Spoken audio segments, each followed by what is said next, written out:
Okay, next on the E3 bucket list is Ubisoft, which was okay, I guess. I mean, high points, low points, kind of average, I guess. Start off with Just Dance, just to get out of the way. The gaming world's biggest guiltiest pleasure. It's Just Dance. There's literally nothing to say about that. They showed Beyond Good and Evil 2. My computer's freaking out, Jesus. They showed Beyond Good and Evil 2. Although they didn't show gameplay, even though there's been gameplay shown online, they didn't show gameplay on stage. And they said on stage that, oh, we're going to show gameplay behind closed doors. Okay. Well, I mean, people are excited for it, and I forgot that was a prequel. I completely forgot. But there was one part in the CG trailer where someone was walking in, and I've never played the first Beyond Good and Evil at all. Never. But someone was walking in, and just by the outline, I'm like, oh, it's Jade.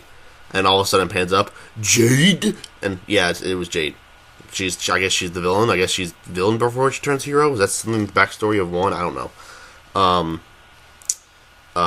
I hope that's the game that people wanted for all these years. I mean, from the very little gameplay we saw, it's cool.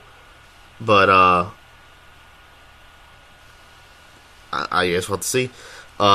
Rainbow Six Siege, Rainbow Six game, whatever. Trials Rising, the game looks good. The guy who created it seems like a complete nut job. The Division 2, not really like the way the guy who made it let it in was not very subtle at all. Insert JonTron subtlety clip here. But the game seems like the Division 2. They showed Mario Rabbids, I think, DLC? Mario Rabbids DLC, DK Adventure. And they had Grant Kirkhope compose on stage. That was legitimately good. And the Rabbids footage actually looked good too. Because I heard that game was pretty fun. But that was a plus. Grant Kirkhope actually composing the trailer on stage. And the DLC looked pretty cool. And then they showed Ubisoft's Lazy Town the game. I mean, Skull and Bones. It's a pirate game based off their pirate combat from Assassin's Creed 4. I don't know what else I can think of. They had Elijah Wood's game. Oh, I forgot. Joseph Gordon-Levitt was in the Beyond Good and Evil 2 portion. I don't remember exactly what it was. I think it was like, while Ubisoft works on the main game, some of the little side details can be worked on by fans, which is kind of cool. Okay, now back to Joseph Gordon-Levitt and Elijah Wood. Finally, celebrities Ubisoft showed that I don't hate. I actually like these celebrities, and all the other celebrities they showed I hate or just don't care about. These ones I actually like, so good on them. Transference. It seems like another horror VR. I don't know what to say. Ubisoft's Skylanders Starlink. Starts their space game. I don't know why they're doing it with peripherals. I don't know why you would do it with that. You could just do a normal space game. There was no reason. Like, literally, like, Skylanders they're either dead or dying. Disney Infinity is dead. Lego Dimensions, I think, is also dead. Why would you do this now? Really great foresight there, guys. Really just terrific. I mean, the game itself looks like a space game. What can I say? It looks pretty cool. The biggest part of it was there's going to be Star Fox content, which means that we'll get a true, well, not a true Star Fox game. I guess Zero is technically that, but then the game's also divisive.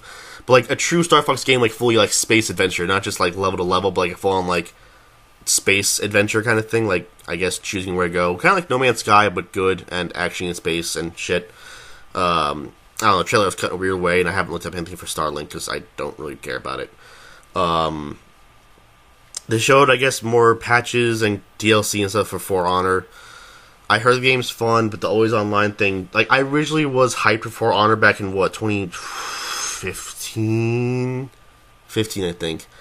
But once I heard that even single player is always online, the game is always online, just nope. So even if that game is good, I couldn't care less. Then they had The Crew 2, which is the racing game. And then they ended the show, predictably, with Assassin's Creed Odyssey. Now, it makes sense for them to do that, but... Okay, so I'm not an Assassin's Creed fan, so any Assassin's Creed fans don't listen to this, but... that looked bad. Not graphically. Graphically, it looked fine. I mean, I can't wait for the downgraded version on consoles, but that looked okay. It's the concept and the execution. I was texting my friend Synergy333, the friend I've been talking about, or one of the friends I've been talking about on these previous videos if you're watching them. And he's like, this just seems like a jumbled mess, and I agree. It just seems like it doesn't know what it wants to be. It wants to be Assassin's Creed, but it wants to be an RPG, but then it wants to be, I don't know, it's just like all over the place. I know Origins also did that too, but then that's also the problem is that like, well, one thing is that, like, I don't know if the Assassin specifically is, but Sparta is a big thing in this, and Spartans are proud warriors. I think very little, if any, really snuck around. It was mostly like, yeah, you know, let's be idiots and just fight everything, but that's who they were. So if you're an assassin from Sparta, I want you to really think about that. Because Ubisoft, you know, for all, what these games are worth, they do have historical accuracy in certain portions of it. Why would you have Spartans sneak around if they are Spartans? If not, it's acceptable. It's still a little weird because Greek is still a pretty battle-based country. Well, not anymore. I can't say anymore. I mean, like back in the day. Yeah, they still are. But no, I just got a text. Hang on. I'll look at it later. So, I don't know if they are Spartans. If they're not, it's a little more of a pass, but either way. And then, like, just the RPG stuff added to Assassin's Creed I think is okay.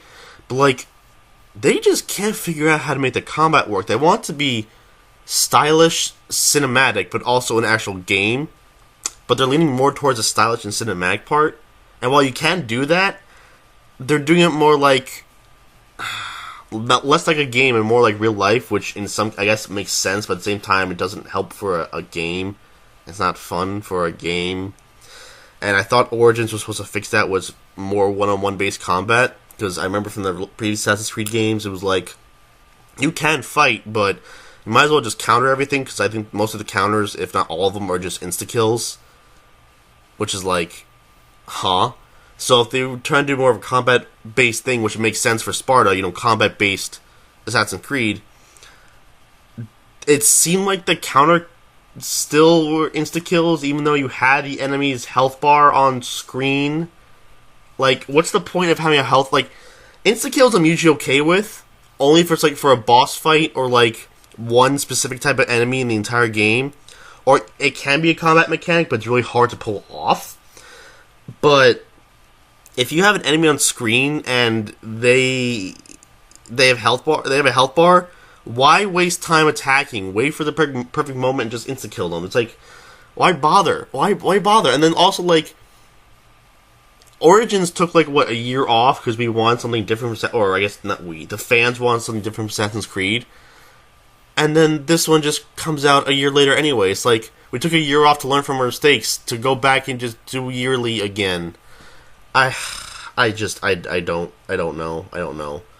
I don't think Ubisoft's like a company. I still watch it just because you never know if they might get that one little spark. But Ubisoft's a company I just am so indifferent towards nowadays. I don't know. And they're still avoiding ninjas. I will complain about this every year because it's the most obvious thing to do. If you have assassins, you need ninjas. And I feel like they're going to do every single other point in history and either never cover ninjas or like, oh, well, we're going to do this. We're going to actually end the series on ninjas. It's like, you're missing a gold mine. Or you're missing good gameplay, one or the other. So, I mean, my bias, I won't say bias, but like my indifference toward Ubisoft aside, it was an okay, it was a pretty okay conference. They showed games. They didn't have too much cringy stuff. Some things could make people happy. I don't know. I guess it was pretty good. It was pretty good. But to me, I'm just like, there was nothing for me there. I was just done.